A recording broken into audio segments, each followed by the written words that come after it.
We're going to call our council meeting to order. And a couple announcements to make before we go into other things. One, I think Ryan's probably still east of the Cooper. Ryan, are you here? I don't think he is.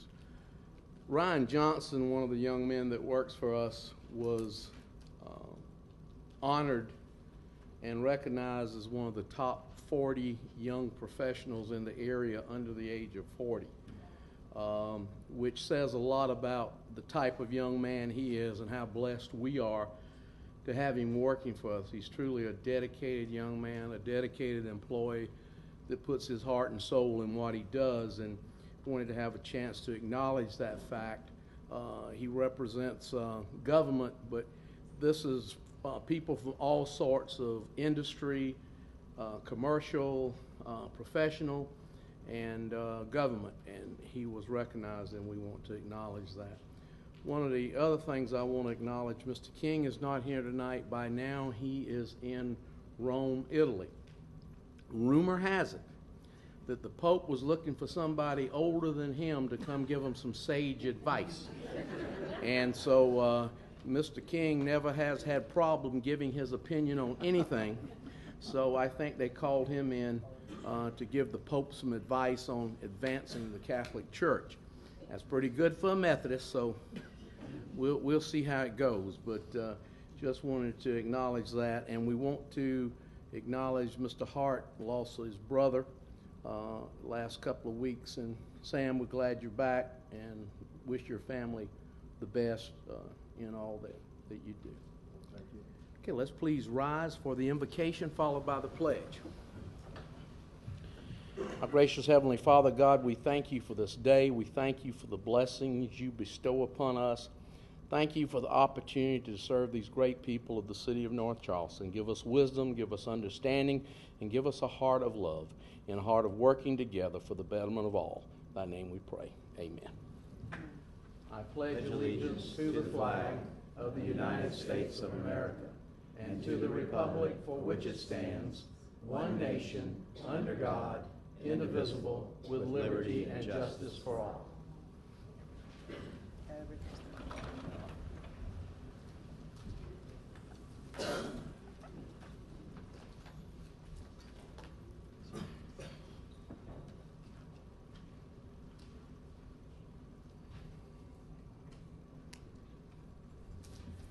Madam Clerk, would you please continue with the printed agenda, and I'm going to ask John Glenn Legree to come forward, please.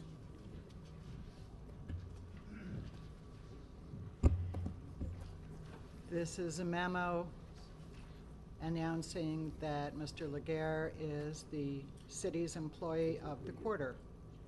Congratulations. Because of your professional and efficient manner in which you fulfill your job responsibilities as a Facility Technician 3 in the Public Works Department, you have been selected as Employee of the Quarter for January 1st through March 31st, 2014. With your ability to interact favorably with fellow employees and peers, you have gained respect from other departments for your quality of work, high motivation, and anticipation of upcoming tasks to ensure that they are completed correctly and in a timely manner. These attributes, along with your excellent skills and attention to the details and budget, were highlighted in the city's Quarters K facility rehabilitation at Riverfront Park. In the same time frame, you were involved with the Park Circle annual Christmas Festival, working extra hours to ensure that everything was ready. Enclosed is the copy of the nomination form that was used for determination by the Nomination Review Board, made up of 5 fellow city employees. Thank you for your hard work and your dedication. Glenn, thank you very much for what you do on behalf of the people of the city of North Charleston. If any of you haven't had a chance to go out and see what's been done at the Riverfront Park, the house that was done out there to be used for events, it's amazing to know that we have people on board that work for us that are capable of doing that quality of work. You've been a wonderful employee, and I'll remind our clerk that this is the South and it's Legree, not Laguerre. But, okay. I'm a Yankee, I'm sorry. But thank you again. Here's a little something to go out and enjoy. We appreciate your service. Would you like to say a few words? Other than just thank you very much, and I appreciate it very much.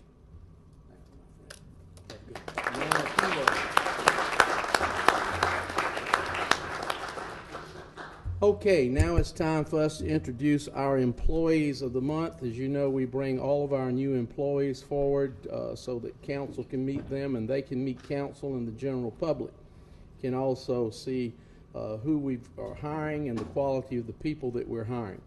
From our Public Works Department, we've got Frank R. Simon Jr., or Simmons Jr., Equipment Operator 1.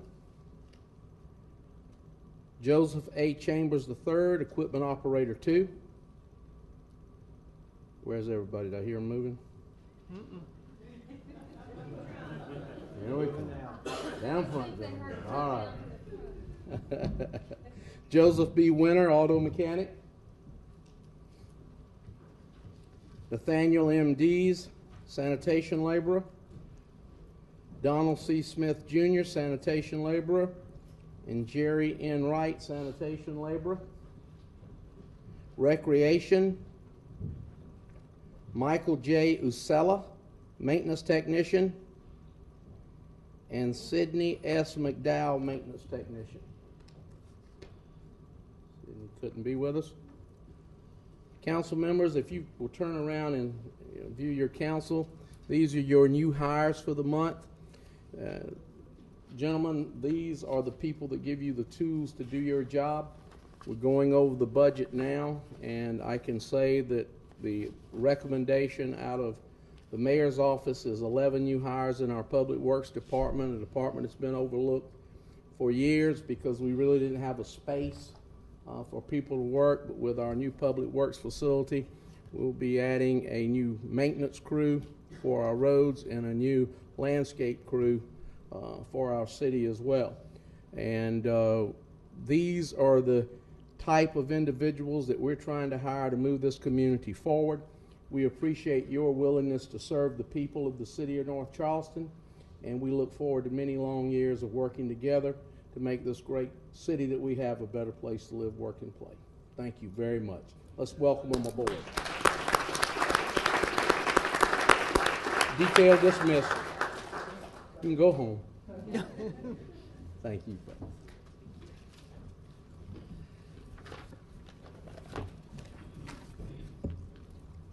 Madam Clerk. Just put an M&M in my mouth. Who do we have for Administrative Professionals Week? I think perhaps Lisa Reynolds is present, or I'm sorry, there are members Yes, y'all please come forward. present. Sorry, Lisa.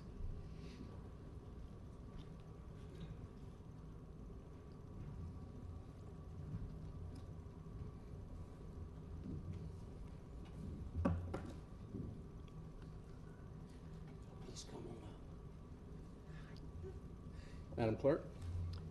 Whereas administrative professionals play an essential role in coordinating the office operations of businesses, government, educational institutions, and other organizations, and whereas the work of administrative professionals today requires advanced knowledge and expertise in communications, computer software, office technology, project management, organization, customer service, and other vital office management responsibilities.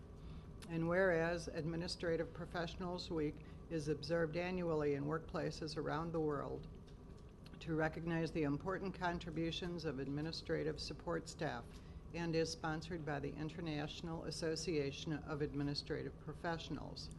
And now, therefore, on behalf of R. Keith Summey, Mayor of North Charleston, I do hereby proclaim April 21st through 25th, 2014 as Administrative Professionals Week, and Wednesday, April 23rd, 2014 as Administrative Professionals Day, saluting the valuable contributions of administrative professionals in the workplace. Furthermore, I call on all employees to support continued training and development for administrative staff, recognizing that a well-trained workforce is essential for success in today's business world. I can tell you, without the administrative assistance that we have in my office, I would be lost. Every night when I get home, in my door is a card. And that card tells me exactly what I do the next day. She not only tells me where to go and when to be there, sometimes she will literally tell me where to go. But it keeps an organized group working and moving in the right direction, coordinating things together, and they are the lifeblood of any office, is the opportunity to have those skills that you can organize and move people and get them where they need to be. And that's what makes us strong and makes us work. We greatly appreciate what each of you do for the individual groups that you represent, and we certainly appreciate those folks here in City Hall that provide that for each of the departments in City Hall, and our clerk as well, for organizing our council. Sometimes it's like herding butterflies, but they make it when we get it done. I'll present this to you and let you make a few remarks if you'd like. Somebody. A picture, absolutely. Let me take these eyes off. Who we got? Here we go. Camera expert right here. Sure, absolutely. I would just like to say that you will find our members in all areas of offices in the Low Country, in the Tri-County area. The Charleston chapter has been in existence for 45 years, and I want to thank you. We want to thank you very much for acknowledging the importance of our roles, not only in the workplace, but also in our community. Thank you very much. All right, let's get a picture out. Mr. Mayor, you're going to give these people the 21st and 25th off, right? Because they're so good? Sure, well, they don't work for me. I'm glad to give it.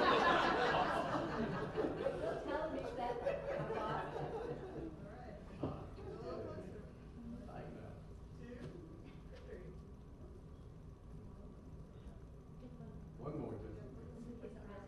Got the wide angles in there.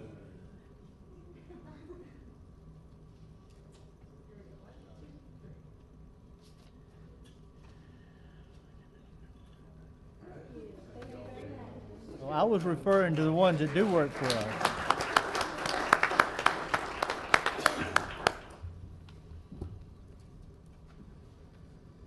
Okay, Tin Can Sailors Week. Come on, Tin Can. Where's our guys? They're right there. Here they come.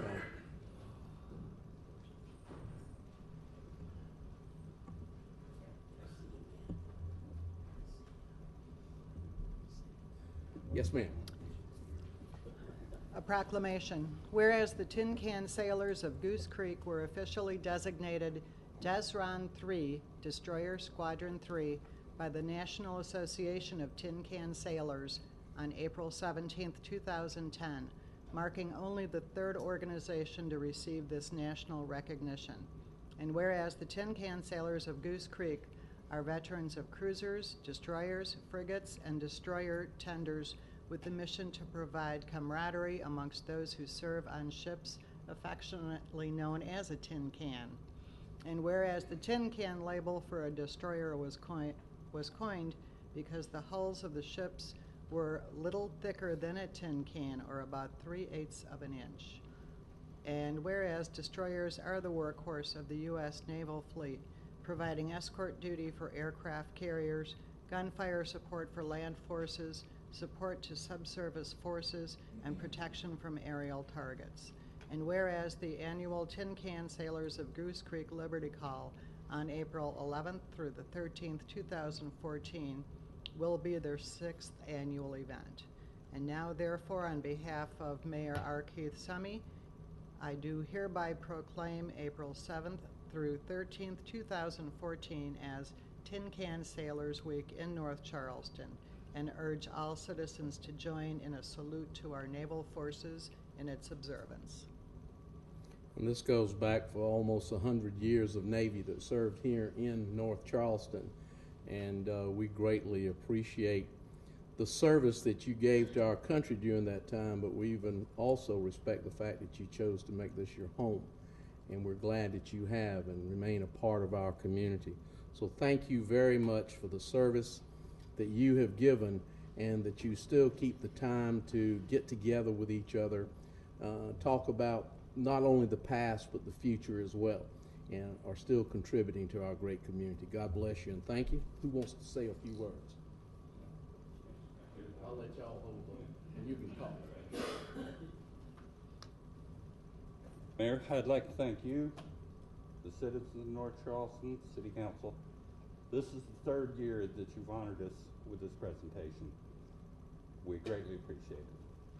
North Charleston has been in the forefront of supporting and honoring veterans, both in and out of uniform, for a long time. We greatly appreciate that. Thank you very much.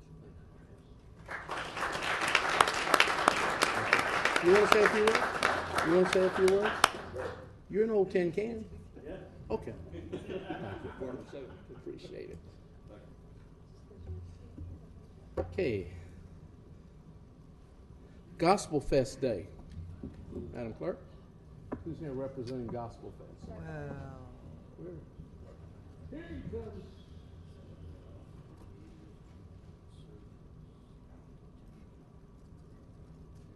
Your wife working you too hard? You've lost a lot of weight now. I don't work. Madam Clerk. A proclamation. Whereas Project Love is a unique organization working within the community to initiate and sustain family-oriented programs and events designed to strengthen family bonds. And whereas Project Love strives to generate and increase the number of family-oriented experiences to foster the re-strengthening of parent-child relationships and to assist in building a better community for at-risk youths. And whereas Project Love publicly recognizes and promotes the importance of family unity and its life-sustaining properties with an annual celebration, Gospel Fest, acknowledging the accomplishments of various families within the community.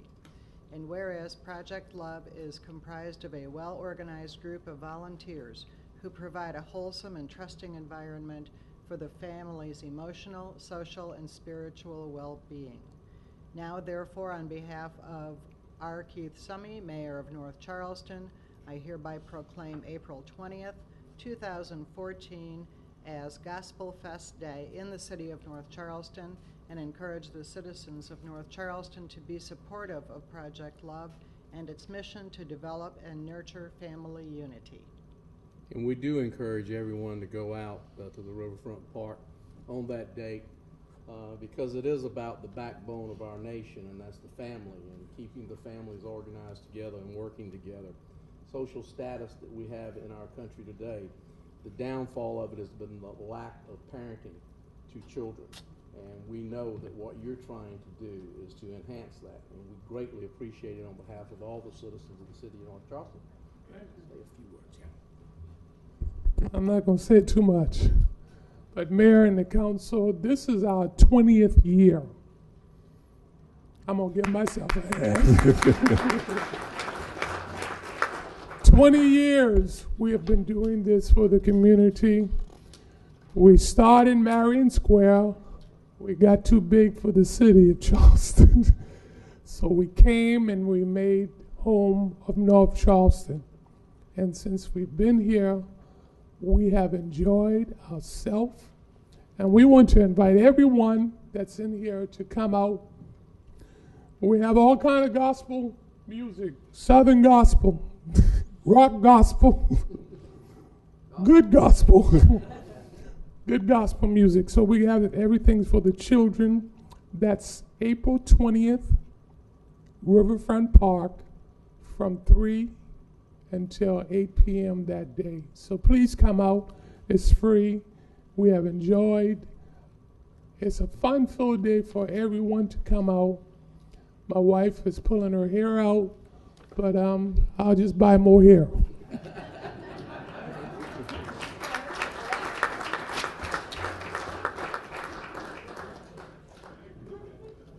One last proclamation. I'm Yes, going to sir. ask Coach Tim Touchberry and his honor wives to come forward, please.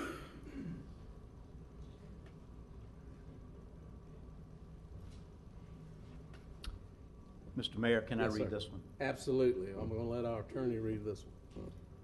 As somebody who Coach Touchberry positively influenced his life, I'd like to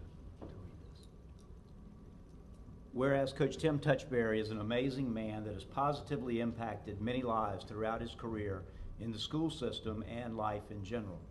And whereas Coach Touchberry started teaching and coaching in August of 1972 until May 2006 when he retired. During his 34 years in the school system at North Charleston High School, Stall High School, Somerville High School, and Fort Dorchester High School, Coach Touchberry earned numerous awards and designations, but most importantly, he positively influenced and helped shape many of the lives he has come in contact with. And whereas, while everyone Coach Touchberry has ever met has been like family to him, he has been surrounded by his own loving family through all of this. His wife Debbie, children and their spouses, Julie, Ron, Russ, Jamie and Reed, Katie, and now 3 grandchildren, Sage and Beckham Touchberry and Jacob. And whereas, when Coach Touchberry was not working, he enjoyed and continues to enjoy the luxuries of the Low Country, bottle hunting, shrimping, and boating, among other leisure activities. And whereas in 2003, Coach Touchberry was diagnosed with Parkinson's disease, he is admired deeply by all of his family and friends. Now therefore, I, R. Keith Summey, Mayor of the City of North Charleston, do hereby proclaim April 10th, 2014 as Coach Tim Touchberry Day in the City of North Charleston, and encourage all citizens to participate wholeheartedly in its observance. Having played high school athletics, I don't know of anybody through my high school career that had more influence on me than Keith Mobley when he was my football coach when I was at Chicora. And great individual, had such a working relationship with the young people, and was such a well-established role model. And I know, Tim, that you have done the same thing. We just wish you speedy recovery from the surgery that you had. We've had another friend of ours that just had this surgery, who, when he closed his business, came before us with Parkinson's. And his name is Johnny. He ran Johnny's on Montague Avenue. And now he's having this surgery, and it's amazing what they've come up with to deal with these issues, these health issues.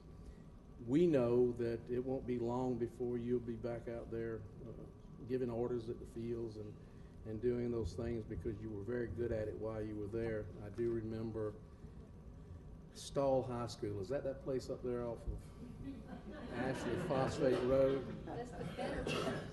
I remember in 1964, my senior year, we lost the conference championship to that little country school up there on Ashley Phosphate.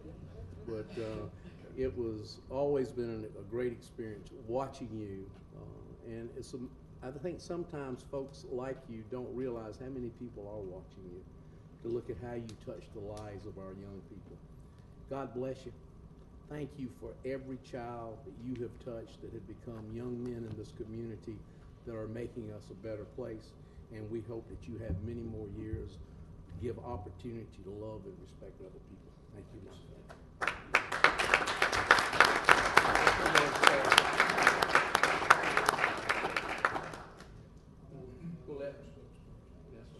Well, I'm Jamie. I'm Russ's wife, his daughter-in-law, and want to thank you for honoring him. It has been an honor to join this family. I've been a part of it for almost 17 years now, and I can't tell you the times that we come across, and when people hear my last name, they ask me if I'm some relation to him, and I get the honor to say I am. And we take the opportunity. April is Parkinson's Awareness Month, so it means a lot that you've taken the time to honor him as well. And we have started, and we are glad to welcome North Charleston as our home. We do an event in his honor now for 6 years called Putting for Parkinson's, and we've moved it to Westcott because we actually outgrew traditional 18-hole course, golf course. And so one of the best places to do it is the 27-hole course that y'all have out at Westcott. So we thank you for welcoming us with open arms, and look forward to having that event on the 26th. So thank you. You know you're a good man when your daughter-in-law says good things.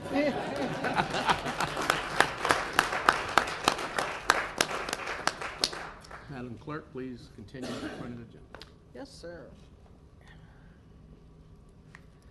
Item 1 is a request to approve the minutes of the March 27th, 2014 City Council meeting. Move for approval. Second. Motion and a second. Clerk, please call the roll.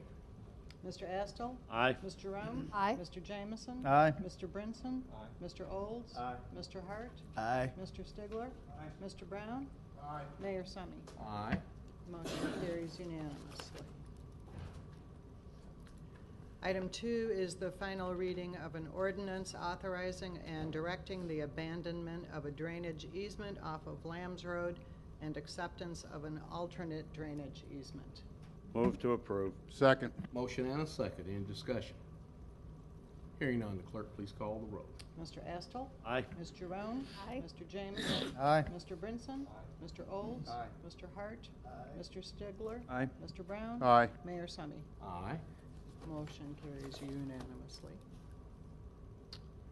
Item 3 is the first reading and a public hearing of an ordinance proposed to rezone the property addressed as 7490 Dorchester Road and 7100 Cross County Road, Charleston County TMS 397-0000-024, from B1 Limited Business and PD Planned Development Paintball Charleston to PD Planned Development Cross County Business Park, and amending the comprehensive plan future land use map for the same parcel from multifamily residential to neighborhood commercial to light industrial. Yes, ma'am. Ms. Eileen? All right. The first item you have before you is, as the Madam Clerk mentioned, the proposed rezoning of the property. You'll have to Charleston. speak up. I don't think the mic's working. Okay. The proposed rezoning of the parcel bearing Charleston County 397-000024, sorry. The existing zoning on the property is B1 and PD for Paintball Charleston, and the proposed zoning is a new PD to replace the existing PD, known as the Cross County Business Park. The property owner is LJ Incorporated. The applicant is HLA, and the parcel total is just under 57 acres, was annexed in 1973 and is a part of Council District 6. These are pictures of the property as it was posted. This is an area of the property showing that it's located at the corner of Dorchester Road and Cross County Road. Fairly large parcel, and it abuts the Air Force Base. Next slide, please. This is the zoning of the property. As you can see, it's mainly zoned PD with just the corner at Dorchester Road maintaining the B1 zoning.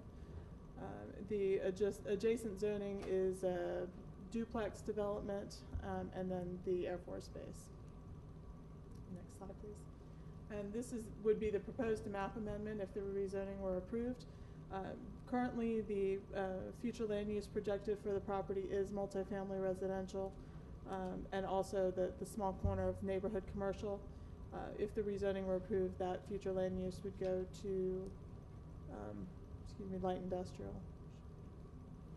Next slide, please. Okay. So this property is currently in use as for the most part, a paintball battleground. There's a small residence at the corner. The range of uses that have been proposed is a mix of M1, B2, and B3 zonings uses, including gas stations, alcohol sales, and open space within the overall plan. The property was a former borough pit, so it has significant elevation changes and will need some significant fill and cut. So they've established some alternate requirements within their PD. The property, the plan projects a full build out of the property by 2018. It also, some of the alternate requirements that they proposed are some sign requirements, which would allow for some shared signage on the property, which would not otherwise be allowed once they cut it into parcels. Some alternate tree mitigation requirements, wherein pine and gums would be exempted from protection. They set a standard for the number of trees per acre rather than using the formula that we currently use to calculate mitigation.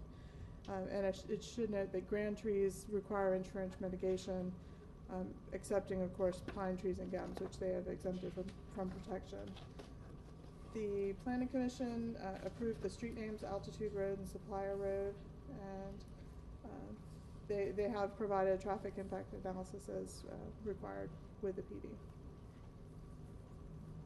Any questions of Eileen by?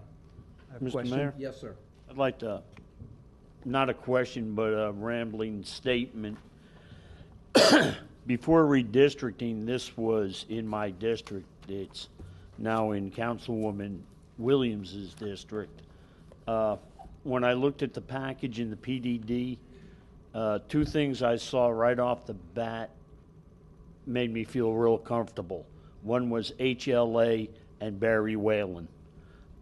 In my time on council, HLA has always brought before us a quality product that has looked and taken care of the surrounding properties. My big concern was, excuse me. The Doortown Apartments, the R2 duplexes, it's a unique little community, and I'm going to embarrass now the lady that manages that place, Marguerite Boggs. If North Charleston was to have a Mother Teresa, it would be Marguerite. And my getting elected was and meeting Marguerite was one of the great things for me. She's a really great person, and I think what HLA has designed here will protect Doortown Apartments and Marguerite's flock. Thank you. Anyone else? Yes, sir. I realize that we will be taking this up at committee meetings, and I noticed the very interesting treatment of trees. But there is a summary declaration that pine trees and gum trees, without exception, will not enjoy the protection. Right? That is the way they've proposed it in the Here's PD. fair warning that this councilman will again be speaking up for the better species of pine trees next Thursday. Mr. Mayor, a deal is a deal. You shook my elbow. We're talking about longleafs and whatever ornamentals we can discover, but we're not going to let this just sort of fall into the crack here as we wait for the amendments to the ordinance that we approved at our last meeting. I should just note that while they were developing this PD, the tree, they weren't even aware the tree ordinance was being proposed for changes. So I just want to. That's fair enough, and I think it's pretty easy to take care of that that concern. But as with the amendments at public safety, it would require them to go back through the whole cycle. Well, but I just want to. That's why we have a mayor. He'll figure this out. Now we'll have to find somebody else to speak for gum trees, but. Let the gumball speak for him. Mr. Mayor? Yes, sir. I have some questions, or actually maybe more just some points and something that we'll explore when we're in committee meetings. But, you know, when I read through this also, I was curious as to why we would be looking at a different proposal for tree mitigation and not stick with our current standard. I don't know if you can answer that now or if that's something we can talk about later. Sure. Do you have any input on that? Why deviate from our current tree mitigation plan? Sure. The PD process allows applicants to propose alternate standards. Sure. As to exactly why they propose that standard, I'll let them speak to that. But it does allow them the flexibility, and their site does have some unique challenges that I'm sure the applicant is going to speak on a little bit more. But because of the change in elevation, the grading that will be needed, and there's significant utility easements and such, they're proposing a different standard, and they can speak to the exact nature of why. Okay. Can we go to the aerial vote? Let Mr. Hare answer something. And then I have another follow-up question. Yeah. Yeah, I think that this is a good opportunity to talk a little bit about the PDD districts. And as Eileen said, it is not unusual, but it is usual when you are trying to develop a large parcel in a multifaceted use to change and ask for change to our general overall zoning standards. It's sort of the whole purpose of the PDD, Right. to give both the developer and the city the flexibility and the comfort to know exactly what's going to be put on a particular parcel. And, I mean, Mr. Whalen can speak to this, but I assume that when you've got a 57-acre parcel like this, what they want to do with it, there was no single zoning district that would fit their needs. And so as they lay it out and do a plan, trees, this is a heavily wooded site. It is an old borrow pit. It's been used as a paintball thing. And so, you know, it is not unusual at all to ask for some type of different treatment of trees. And I think Barry can speak to that, but it's a normal process. And if I could just follow on one little comment Sure. to that, which is, they're proposing this standard, and if the PD is adopted with that standard, although there may be changes coming to our ordinance, they would be able to rely on what's in their document. in the because PDD. that would control. So that would Right. give them some level of It's comprehensive, expectation. yeah. Mhm. Yeah, and can we go to the aerial photograph? Can we pull that up on the screen for everybody to see? If we look at all the a lot of the adjacent properties that have been developed, and one thing that stands out to me is I don't see any trees, right? So that's my concern. You look where the post office is, you look where the shopping center is, the gas station, everything that's been developed, it's clear cut. And so I'm going to just naturally be very hesitant to give a green light to let's go in and just clear all the trees that we want to get out of there for development's sake. You know, I've seen communities where, yeah, it takes a little more money to build around grand trees, but it's so much more, I think, you know, it's better for the environment. It's more respectful to the environment. It's more aesthetically pleasing for the community, people that live out here. So that's going to be something that I'll be wanting to ask a lot of questions about and look more into, understand how you know, how extensive is the clear cutting going to be? It's quite a lengthy document here. I read through it, but you know, I'll have some questions on that. See how extensive are we talking about of clear cutting this acreage, and I'm sure there's quite a few grand trees in there too. Thank you. Madam Clerk, would you roll back down to the verbiage of that was on the green background? Sure. One of the things that caught my interest was not, there you go, page? right there. That's the part. Okay. The thing that I was more impressed in was not the things that could go in it, but the things that couldn't go in it. And that prohibits not just the residential uses, but sexually oriented businesses, dance halls, taverns, nightclubs, and pawn shops are not prohibited. And I know that in that area, that's been one of the things that we have shown concern about because the industrial areas are where those type areas that have been allowed to put those type of establishments in. And I'm glad to see that they're restricting that from their zoning. Mr. Mayor? Yes, sir.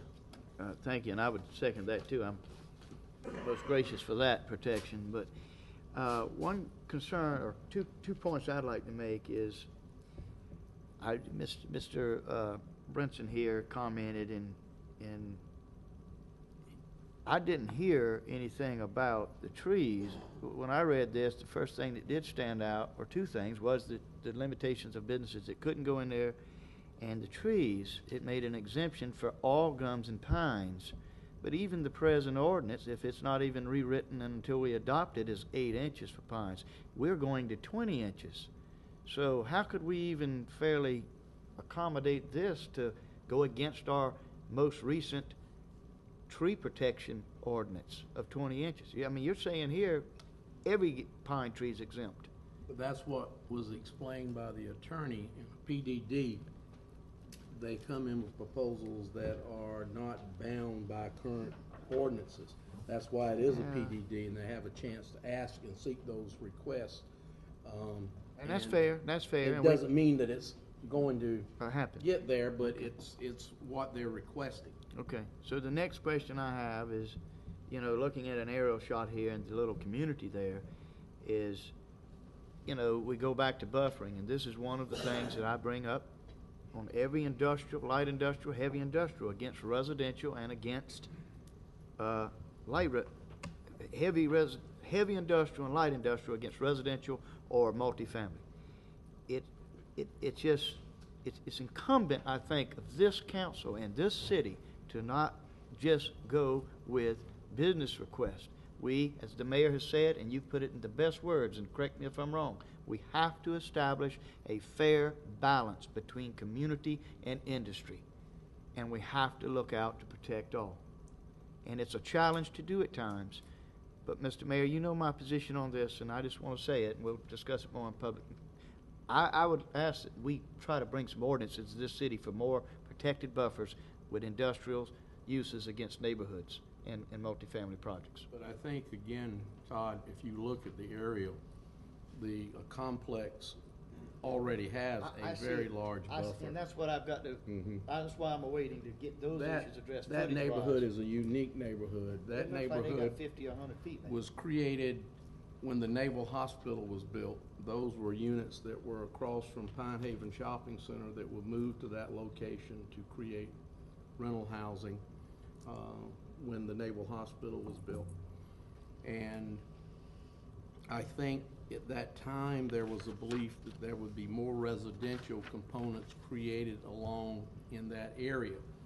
But that has not transpired and will not transpire in that area that abuts Cross County Road.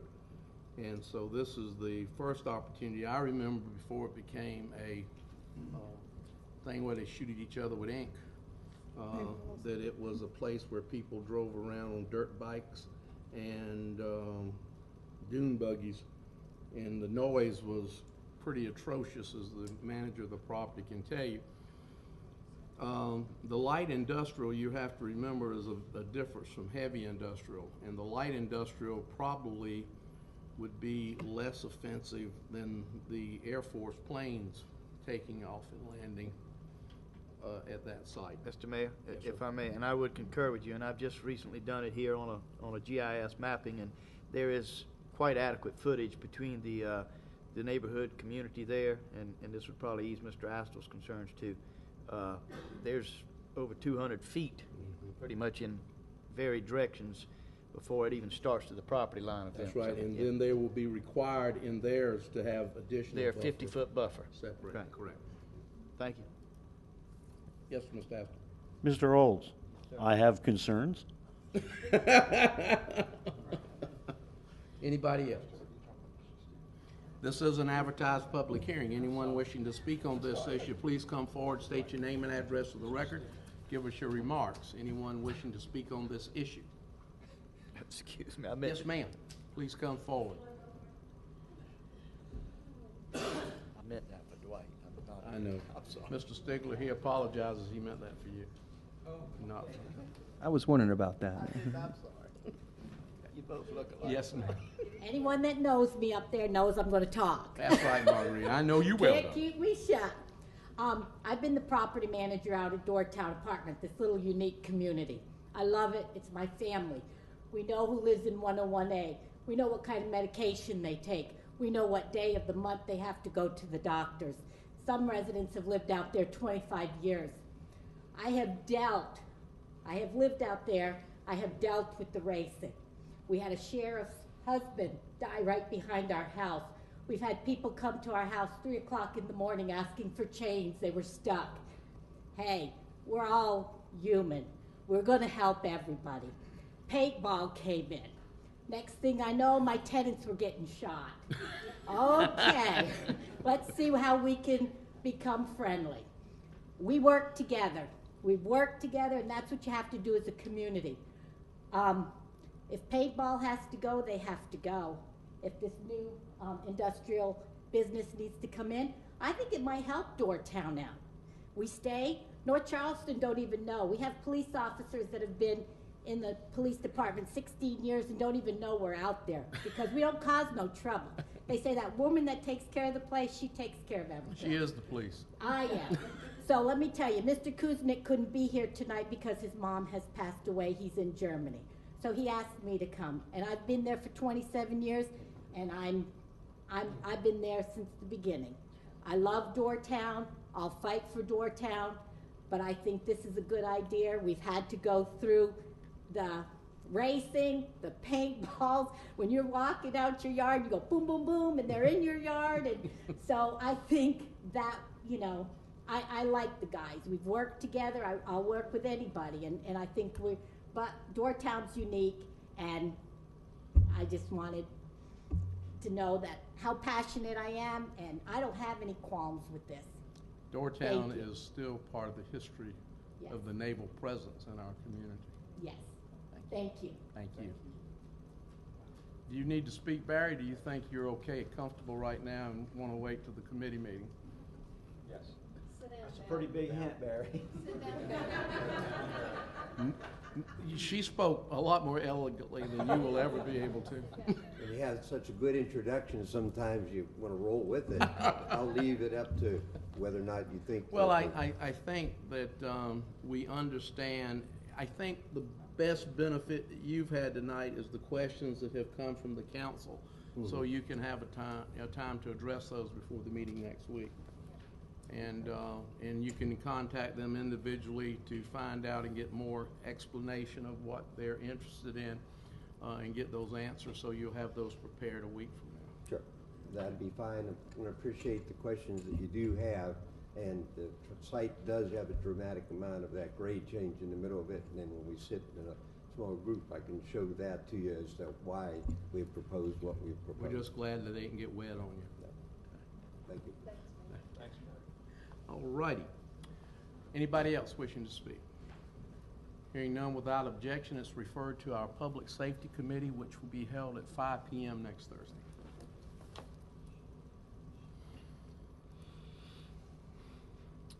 Item 4 is the first reading and a public hearing for a proposed ordinance rezoning the property addressed as 2725 Shadow Lane, Charleston County TMS 486-06-00037 from R1 Single Family Residential to ON Neighborhood Office, and amending the comprehensive plan future land use map for the same parcel from single family suburban to neighborhood commercial. Yes, Ms. Annie? Okay, as the clerk mentioned, this is for the Charleston County parcel 486-06-00037 for the existing zoning of R1 and a proposed zoning of ON. The property owner is Parkway Associates LLC, represented by Robert Pratt. Excuse me. The area of the property is just over 1 acre. It was annexed in 1990 and is part of Council District 3. Behind you is a picture of the property as it was posted for this meeting. And this is an area of the property. As you can see, it is heavily wooded. The property to the south, which would be sort of towards the bottom of the screen, is developed as the Korean United Methodist Church. And the properties to the northeast are heavily wooded and I believe owned by Trident Hospital or an associated entity. And right beyond that is the CVS on the corner of University and Shadow Lane. Okay, next slide, please. And this is the zoning of the parcel. It is zoned currently R1 as the church is, that is adjacent to, and everything to the northeast of it is zoned B2 general business. Thank you. And this is the future land use map for the property. The church has a future land use of institutional, which you would expect. The properties along University and that have the current B2 zoning have a future land use of major business retail, and the subject parcel has a future land use of single-family suburban, and it is sort of an island of its own right now, right there. So this property may seem familiar. It was before council for rezoning in 2012 and was not successful at that time. It has been the subject of, I believe, 5 rezoning attempts. They have all been either denied or withdrawn because there were concerns on the part of the neighborhood that of the encroachment of the commercial uses into the neighborhood. Okay, so this parcel, now that the parcel has the church to the west, we feel that that church could provide a buffering influence and an effective demarcation of the line of commercial and the neighborhood. And so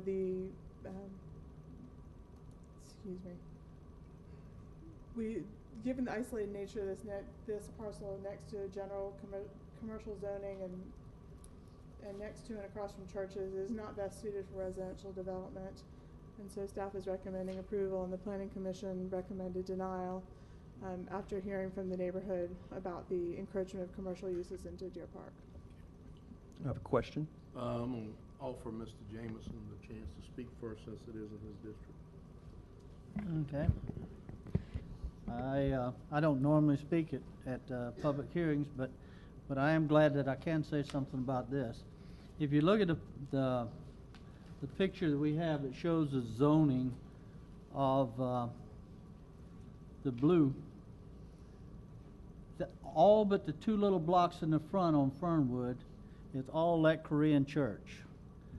The last time this was up for rezoning, I was for rezoning that property.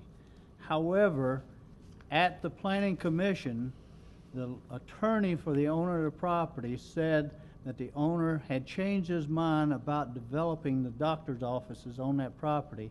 And if he got the rezoning, he was going to flip the property. That was the reason why I recommended denial the last time. This time, it's basically the same thing that the other fellow was going to do, but Mr. Pratt has guaranteed us that he's going to develop it. And all he's going to put in there is one or two. Just one office building in there that'll support our hospital with doctor's offices or something related to the medical field, because ever since I've been in the neighborhood, which has been 18 years, we have been trying to support the hospital in the park, and that's what this would do. I personally talked to the pastor of the Korean church the last time.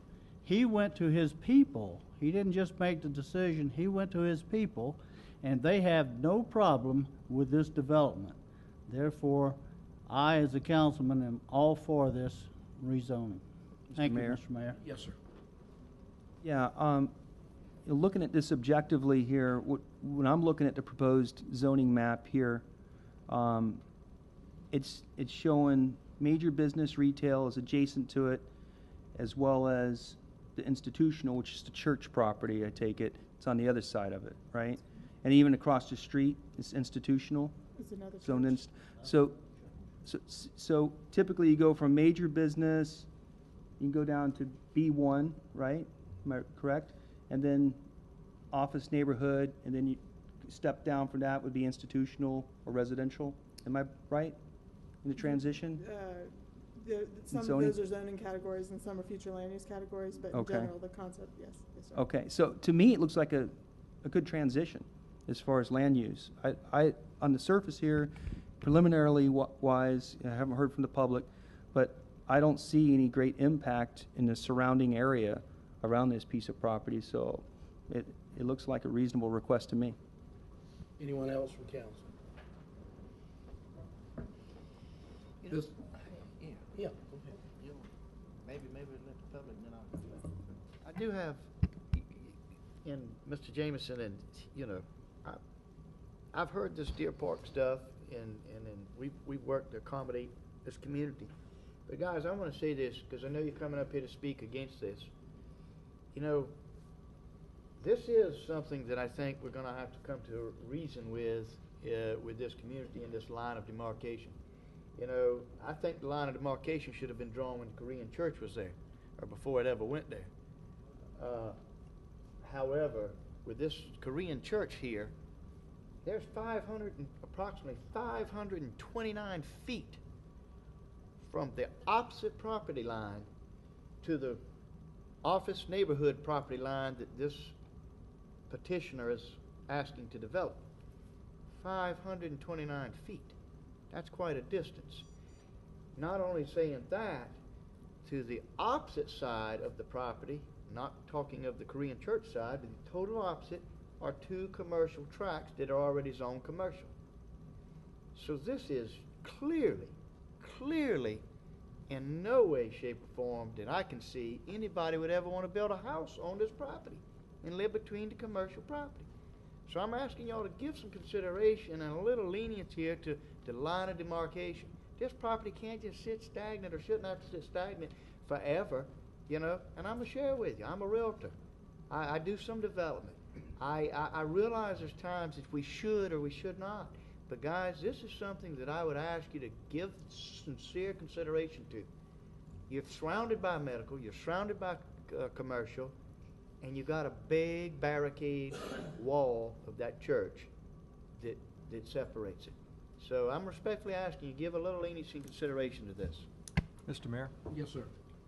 I have just two kind of questions for our edification. First of all, Mr. City Attorney, we're proscribed from considering the use, aren't we, when we consider these zoning issues? We are, yes, we can't consider the specific use. What you can consider when you rezone something to office neighborhood, that anything that falls into the office neighborhood uses would be allowed.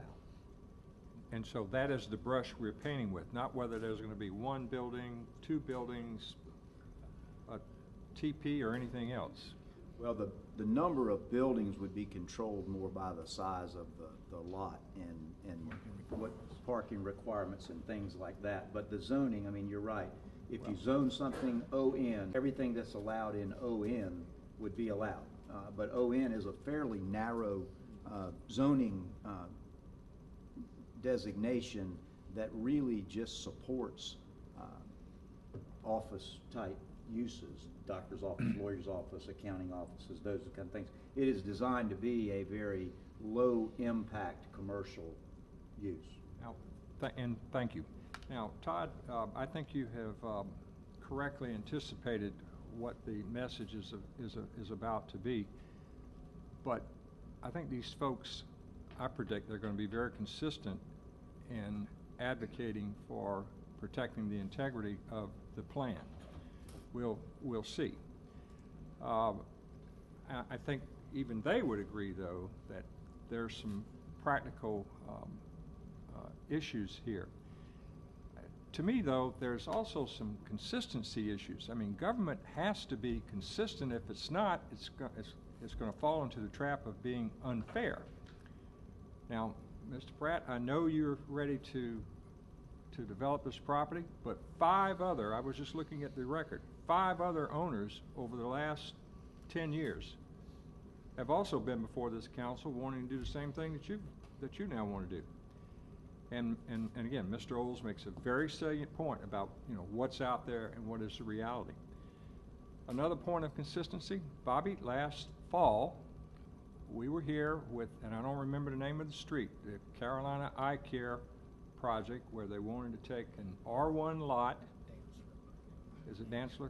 You know what I'm talking about? And you were against that. So, again, when government's not consistent, we're going to end up, sooner or later, being unfair. And, you know, maybe what we need to do is to get up at 5,000 feet and review this whole plan, because there are some very interesting dynamics going on out there. But if we do this for Mr. Pratt, what are we going to tell the 4 other or 5 other property owners who've been before this council over the last, since 2002, if I'm remembering the record that I saw correctly? Mr. Mayor? I'm sorry, and thank you, Mr. Mayor. Yes, sir. Yes, ma'am. Correct me if I'm wrong, but I believe that the church was not there previously when it was denied. They were not for as long as all the requests came. Right. And I do think I heard Mr. Jameson say that he was in favor of it the last time until the guarantee of the type of office that was going to be built was withdrawn. But I wanted to say, I drove out there today, and driving down that road, there is no way I could see anybody building a house on that lot. I didn't realize until I rode out there today that the churches were so close together and that the other one had been built. It's been a while since I rode down that road. But I'm in support of this, and I think we need to work with Mr. Pratt, and hopefully he will live up to his word as to what he's going to do. Otherwise, he's got to answer to us. Mr. Jameson? I'd like to correct something that Ron said. 4 of the last 5 times that this was presented, the Korean church was not there and could have been developed residential. That's the reason why they were turned down. The last time I explained, I was for it. However, the eye care that he's talking about on Dantzler, I was for that too. However, when the neighborhood came to me, not this neighborhood, but the people who lived on the street, every one of them, then you support your neighborhood. That's the reason I voted against it, because my residents wanted me to vote against it. Mr. Mayor? Yes, sir. Yeah, Rhonda and Bobby pretty much answered my question, because I was suspicious that things have changed since 2001 probably, and there's been a little bit of evolution of the property and development going on over there over that time frame. So, I definitely want to understand what inconsistencies that Councilman Brinson's bringing up to see if there really are truly, or is that just more concern for what the residents want, which I do respect as well. But what I'm hearing is consistent with my thoughts. Is it seems like a logical zoning based on the zoning parcels around that property. Thank you. Well, I'm going to make a few comments and then we'll have the public hearing. One, our role in government is to be the mediator between what is right and what is wrong. Someone owns a piece of property. Under the current zoning, is it ever going to be developed? Probably not. Not as a single-family residential house. So I think that we then have to weigh what is adjacent to it and why will it never be developed as a single-family residential. And while a church can be built in a single-family residential designation, if it strips the use of the property adjacent to it, I think it becomes no less deterrent than another zoning. And I think we have to weigh those things. We have to look at what's in the best interest of the neighborhood, but we also have to be fair to the people who own the property. And that's a balancing act that we have to do. And I think things have changed in recent years with that. But I also do not disagree with Councilman Brinson that we may need to get up in the air and look down and come up with a reasonable solution for the future of how that property is going to develop. My first memories of Highway 78 was my sophomore year of college when there was Otis Dro's little station there, and that was the only thing on Highway 78 other than Baptist College. It's a far different corridor today than Otis Dro's little station. It is a corridor that Trident is quite honestly running out of the ability to expand the services that they offer in the medical profession in that area. And I think that we have to work with the community. I think we probably need to get a cross-section of the community involved with the council member from that district and maybe others to sit and talk with our planning staff about where is the permanent demarcation line? What are we establishing as that? And that would be for every street, because every street is different. This one, to me, is different than Dantzler. Dantzler's already got commercial. Absolutely. And so, I think that's what we have to look at. But in this case, I think that this is probably, if this property is ever going to be used, this is probably the lowest unabusive use that can go on that piece of land. But, we'll listen to the arguments of the community and the proposal of the development group, and then we have to sit down and make what we consider a reasonable understanding. With that, this is an advertised public hearing. Anyone wishing to speak on this issue, please come forward, state your name and address for the record, and give us your remarks.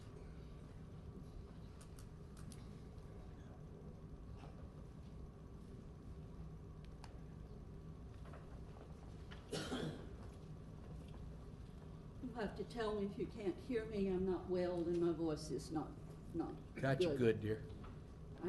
My name is Julia Long Tolles. I live at 2700 Fernwood Drive, and I'd appreciate it if we could get the picture back with the blue on it with the institution. It'd be so much easier for me to explain.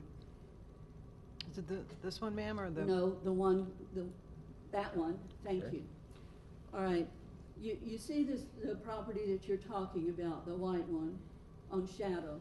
Look behind it. You see the white ones on Fernwood? There are lines there because there are 3 different TMS numbers. I got one from my grandfather, one from my father, and one from my brother, and that's why there are 3 different TMS numbers, but that's my home. I am an exact match to the property you're just talking about where nobody would want to live. I'm not a nobody. I live there. It's a good place to live. It really is painful to me to listen to people say, and this was said in an earlier meeting, no decent person would want to live there. Well, I'll tell you something, I'm a decent person. And my family has owned that and lived there since 1957. We owned it since 1946, but we've lived there since 1957. I am a decent person. I am a somebody. My parents lived there. My grandparents lived there. I lived there for a long while. My daughter lived there with me. For a long while, my grandchildren lived there with me. My grandchildren are home right now being babysat on that piece of property that y'all are saying no person ought to live on. It's a good place to live. I had been there 43 years when this city came to me and said, we're putting B2 next door to you, and this city said, and forgive me, Mayor Summy, I know that you don't remember every person you ever talked to, but this is important to me. I remember it. You looked me in the face and told me that this would not disturb my house, that the buffers are good enough that I could live next to B2 and it would be all right. You told me that to my face, and I believed you, and you know what, sir? You were right. The city's buffer laws are good. There's a 5-story hotel on that red thing next to my property, and I don't even know it's there. It's a good place to live. You see that church, that blue church wrapping around that y'all's people are saying make that other property a place nobody'd want to live? You see how it wraps around my property? I had been living on that property for 47 years when that church moved in. And Mr. Gore, the present director then, looked me in the face and said, don't you worry, Miss Long. This is not going to be any problem. The city says that churches and houses can both be on R1 land, and they can live together, and it's going to be fine. And you know what? It's been fine. It has been fine. The city did not lie to me. The mayor didn't lie to me. Mr. Gore didn't lie to me. It's a good place to live. Now, I need to correct some misunderstandings.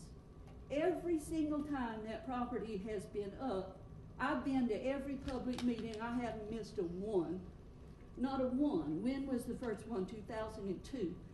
And there have been 7, not 6, attempts. This is the 7th. And I've been to every single public meeting, taking notes, and my memory is still decent even at my age. And it happened that I was acquainted with the first owner and talked to them personally about what they were doing over there. The first rezoning, that man owned all that property, the blue property, and the little white lot. He owned all of it. And he wanted to rezone the whole thing for business. And the city said no. Then he sold that property to the Korean church. That means that church owned that property for the 2nd, the 3rd, the 4th, the 5th, the 6th, and now the 7th time up. So all those times you said, no, they own that property. Don't you shake your head at me because it's on the record. Go to the record and look and see. I don't understand why y'all don't look at your own records and see We're that not, they hold bought on, it. wait a minute, you're getting out of line, talk about the item and not about the council, about. Stay on it. I'm sorry, I just didn't Okay, appreciate okay. Mr. Jensen Well, shaking that's- his head that's at me. fine. I'm He didn't sorry. say I'm anything. sorry, sir, I Okay. apologize. All right. I apologize. The city bought it then, and then the person who owned it came back to the city and said, look, now I have a lot between a church and business, which I just created by selling it to the bit by the church, so I did this. And now, I think this land is unusable. Well, I want you to know that it's not true that nobody would buy that land. I know 3 different couples who came to me and said, we want to be your neighbors, we're going to pick up that piece of land right behind you. All 3 of them went and were told that that land was not available ever at residential prices, only at business prices. Now, they aren't here to speak, so let me add something. I went to the real estate people and offered to buy that land for a house. And I was told, no, this land is available only at business purposes. So please don't believe that nobody ever wanted to live on that land. I tried to buy it, and I know 3 other people who did, and they were turned down every single time.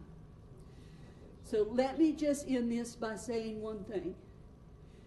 If, after all these years, if after what this city said to me about that being okay to live next to business, if what the city said to me about it being okay to have that church there, if you are now actually going to vote and decide that no decent person would ever want to live in those conditions, then I need for you to add to the end of your vote a clear statement that you're going to rezone all my property too, because it's in exactly the same condition as the other, exactly the same situation, everything exactly the same. The difference is the man who owns that property bought it knowing all that before he bought it. And I was on that property 43 years before y'all started putting that other stuff there. My grandfather owned that property, that whole block almost for most of those years. Okay. And if that's you one came of and the put that questions. next to me. That's one of the questions I wanted to ask you. Did your family ever own any of the red zone property? Some of my relatives did. And they Now, sold it. maybe in your family, all your relatives give you a share of all the money they make and everything, but that doesn't happen in my family. Yeah, In I can fact, assure you it when hasn't. that- Mine didn't when have that any to was sell to rezoned, give me any money. I personally objected to it very strongly. Yes, I had some relatives who owned some of that But and sold some of that. let me ask you another question. I see your property as different than this property because there's no institutional property directly across the street from your property. Yes, sir, the Westview Baptist Church is across the street from me. It's 9 acres. It doesn't show as institutional on here. We just didn't mark it, or? I don't know why they didn't mark it. It's a 9-acre church across the street from me, and it's been Okay. there since 1996. Okay, since '96. Okay, Yes, sir. all right. But It's a church across then the again, street you're from me, saying that- just like it's a church across the and the people in that church across the street, the lady couldn't come tonight. Her husband's been real sick. The reverend for that church across the street on Shannon's been real sick. But the last times that that somebody tried to rezone that lot, they came and objected strongly to it. They said, we don't want business in the front door of our church. Now, I'm talking about directly across from your house on Fernwood. Across from my property is the Westview Baptist Church On Fernwood. on Fernwood. That's what a I was. 9-acre church. That's what I on was asking. Fernwood, across from me. Thank you. I think it would be unreasonable to say that I need to be a closer match than that property than I am. The same B2 property runs along the side, same Korean church wraps down and around the sides and the back, and we both have a church across the street Mr. from Mayor? us. Yes, sir. Realize 3 minutes up. May I please indulge one question? We don't. Just. We don't hold comments during public hearings in 3 minutes. It's only on. I need to clarify, though. She Yes, said sir. about this ownership. Right. Is she talking about the exact property on petition for rezoning that the church owns? I'm sorry, the church I don't doesn't own understand you. that. I can't hear you very well. Did you say the Korean church owns the property that's up for rezoning? No, I didn't. Okay, No, sir. that's what I need to clarify. No, sir. I Thank you. said That's the all I man asked. who owned Thank you. it Thank you. owned both those pieces. Okay, thank you, ma'am.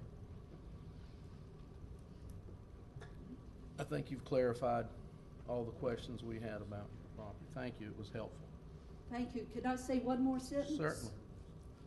This city has done a darn good job of making it possible to live next to business. Please don't ever believe anybody who comes and stands here and tells you that in the city of North Charleston you can't be next to business. Yes, sir, you can be next to business. The first owner of that property who tried to rezone it so many times, I asked him why they did that. They were from out of town. They didn't live here. He said to me, the reason is because we fear it's because of our race. We think that when somebody of another race comes along and asks exactly what we ask, the city's going to say yes. And I said to him, you don't know North Charleston. I understand. You touch my heart. There are places like that, and no doubt North Charleston has been like that at some time in the past, but it's not like that now. If the circumstances are the same, people of other races, other people, no matter how popular, no matter who they are, they're going to get the same answer. Okay. Thank you, ma'am. Anyone else?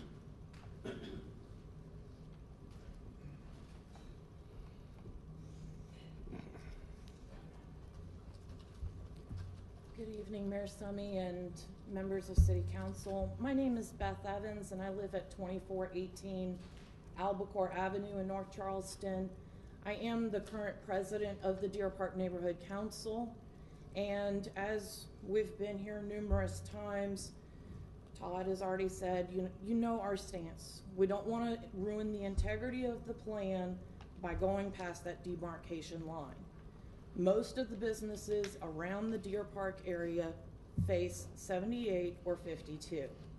Not so much into the neighborhood, with the few exceptions further down. I came across the May 27th, 2004 City Council agenda. And on that agenda was this exact same request, wanting to rezone it to ON. And it mentions in here that the development plans for the Korean United Methodist Church had been submitted for the adjacent parcel to the west. So later that year, within a 12-month period, that church was there. So every time that this parcel has come up before this committee since 2004, that church has been there, and it has been denied. I do have a handout, if it is okay, Mayor Summy, to hand out. Huh? Absolutely. This handout clearly shows clearly shows you the history of this parcel, where it started in 2002, the recommendations from both planning and from the city council. It easily tells you exactly what happened with this parcel. There is no fluffing of it. It was very just to the fact of it. I ask that before the public safety meeting next week, y'all review it and come up to your own conclusion. We are asking that you do withhold that demarcation line and vote no for this request. Thank you, ma'am. Thank you, sir. Anyone else?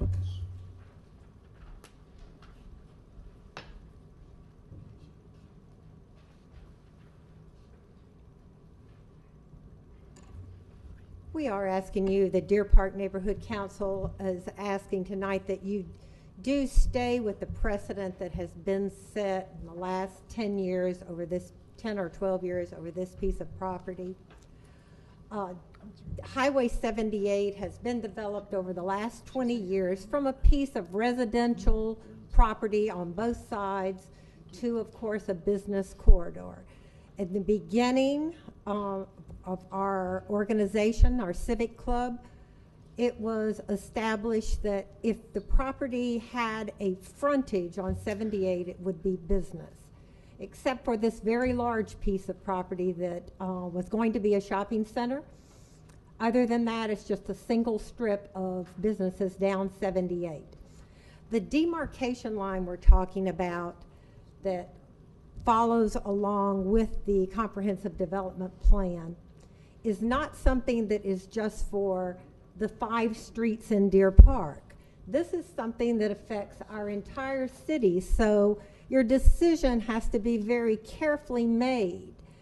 If you think about all the businesses that are down Highway 52 from Success Avenue that has business on 52 and homes down Success, right behind those businesses, all the way up to the northern end of the city where you have Easy Street with businesses right on 52, homes right behind that. The decisions that you make about moving business down a residential street are very important. If there's something special about a certain piece of property and you think something is a reason for going past the demarcation line, be sure that it is in your mindset something that stands apart from all the other streets, because we certainly would hate to think that the city is going to renege on its stance of supporting the neighborhoods that are right behind these businesses. We kind of count on it. We have our homes and our money there in those pieces of residence.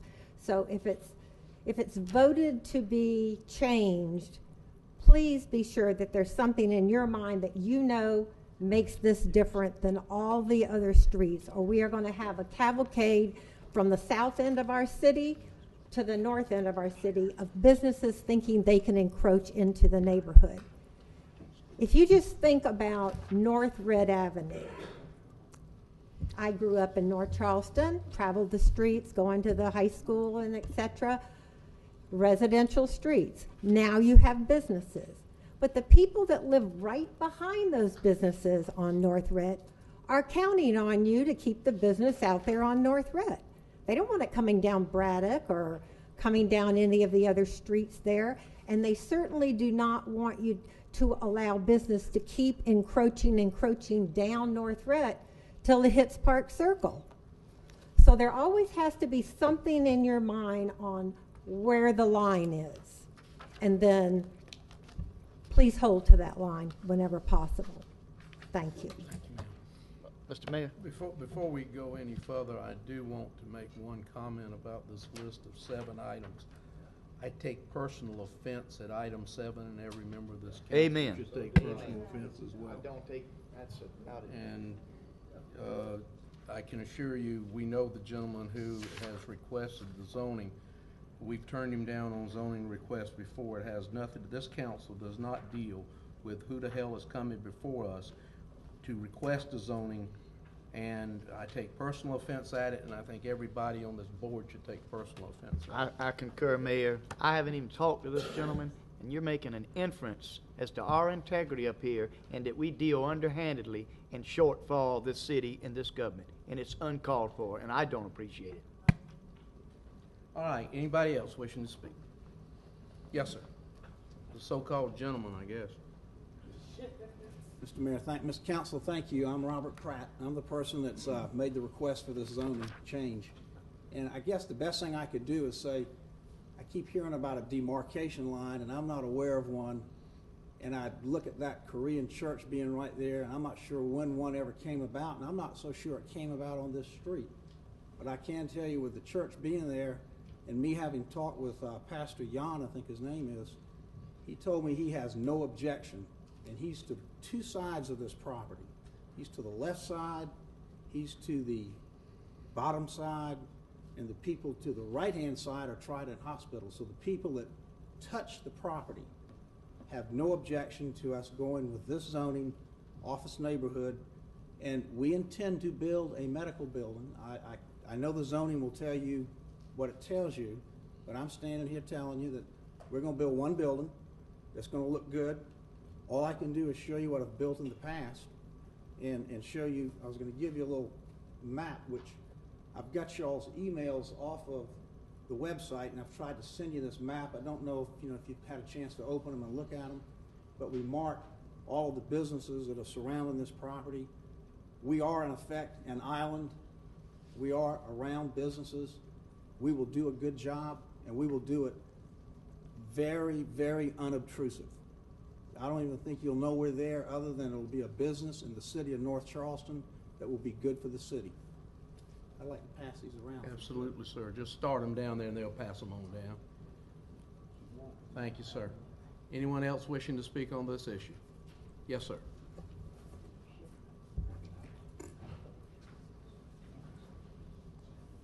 My name is Robert Long. I am Mr. Pratt's partner in this piece of property. I very seldom speak out at public hearings and such. I'm more involved with the construction of the lands and the doctor's offices we own. I'm here to assure you, after all this barrage of negativism I've been hearing, that we're here to be a good neighbor with these people. We would never try to impose a commercial piece of property and hurt a neighborhood. That's not our intent. We looked at this property with that huge Korean church right next door to it and basically thought that we could probably get it rezoned because it needed to be rezoned. It's spot zoning at its worst right now. We're on the wrong side. And you know, we're here to be good neighbors. We want to build a nice facility. We don't want to intrude in their neighborhood, and that's certainly not our intention. But after hearing all of this, I just thought that we really needed to speak up, that we wanted to be good neighbors, not bad neighbors. Thank you very much. Sir. Anyone else? Yes, sir, Mr. Hart. Is this going to be a single-story building or two? I would like to build single-story. Right. If you want me to say that, I'll say it right here. That's our intention all along. Single story. Single story, I think that's better. I think Trident's next door, they're probably gonna build like 4 stories. Okay. We Thank like you, sir. single story. Yes, sir. You have anything to say, sir? I think office neighborhood, Gwen, there's a height restriction on it anyway, isn't it? Office neighborhood, single story, or up to 20 feet? 20 feet, which could be 25 feet, which could be 2 stories, absolutely. All right, this will be referred to our Public Safety Committee, which meets next Thursday at 5 p.m. Thank you. Next item.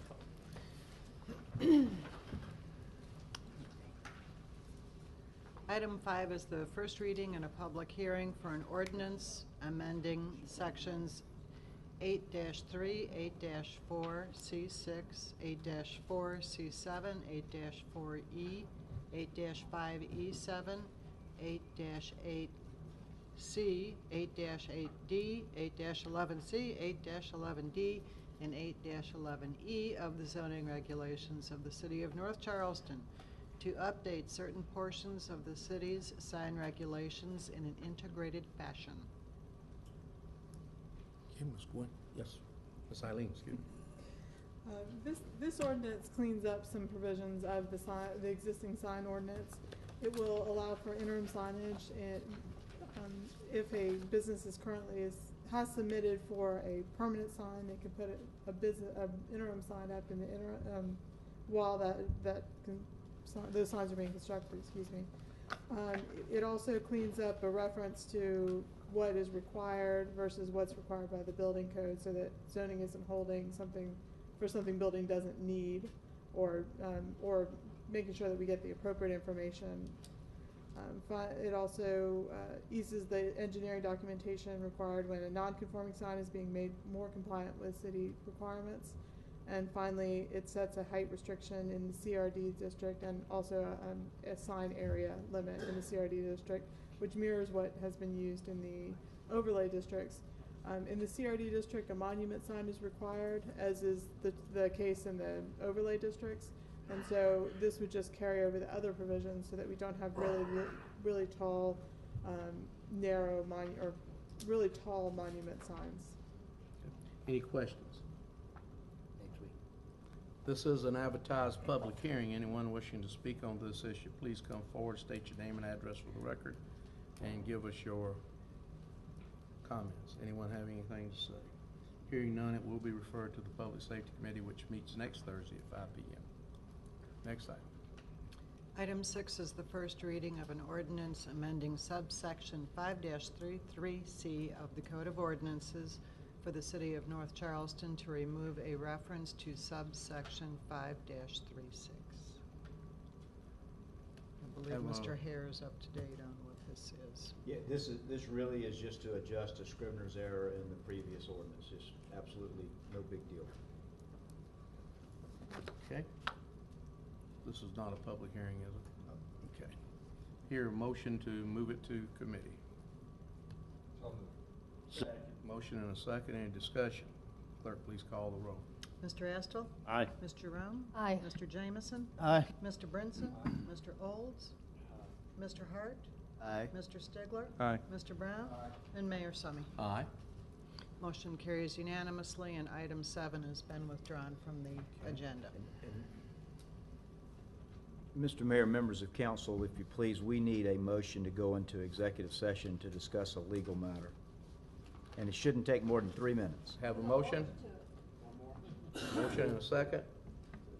Any discussion? Clerk, please call the roll. Mr. Astle? Aye. Mr. Jerome? Aye. Mr. Jameson? Mr. Brigman? Jarvis, are you here? You get a vote now.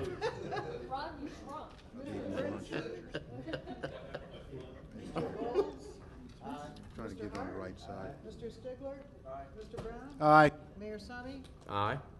Motion carries unanimously. Mr. Mayor. Mr. Slade, you hold him to the 3 minutes. Mr. Mayor, before we exit stage right, Mr. Slade may not be here when we're back. He sent us all a very gracious note today announcing that there's been an assignment shift down at the newspaper, and he's not going to be our regular reporter.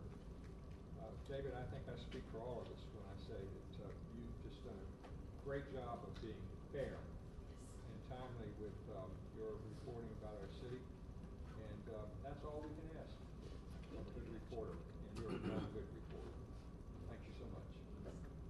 Thank you, David, for a great job. One other thing that I forgot to mention at the beginning of the meeting, we want to congratulate Stephen Colbert, who's a Greater Charleston individual who has been chosen to replace David Letterman next year on late night TV. And we wish him well and hope he has as many years. I think he said he's 47 and David Letterman's 68, so maybe he'll get 21 years out.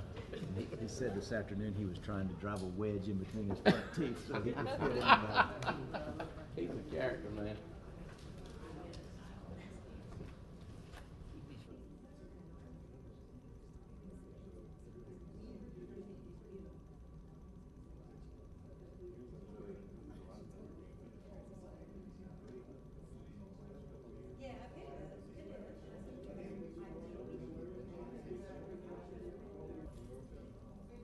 Things back on. Ladies and gentlemen, we're out of executive session. No action was taken in executive session, but I will recognize Mr. Brinson for a motion. Folks, shh.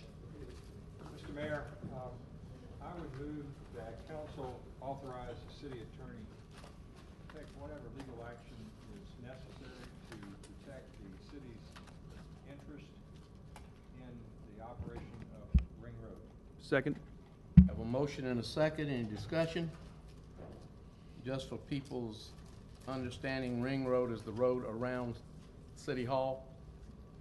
And we have a multiple agreement with everybody that they donate to the maintenance, and some people aren't donating. And so this is a move to try to get them to donate. Clerk, please call the roll. Mr. Astle? Aye. Ms. Jerome? She is temporarily detained in the ladies' I'll room. come back to her. Mr. Jameson? Aye. Mr. Brinson? Aye. Mr. Olds? Aye. Mr. Hart? Aye. Mr. Stigler? Aye. Mr. Brown? Aye. Mayor Summy? Aye. Rhonda? Holler aye. I think I heard her say aye. I heard her. All ayes passed. Anything else to come before the body?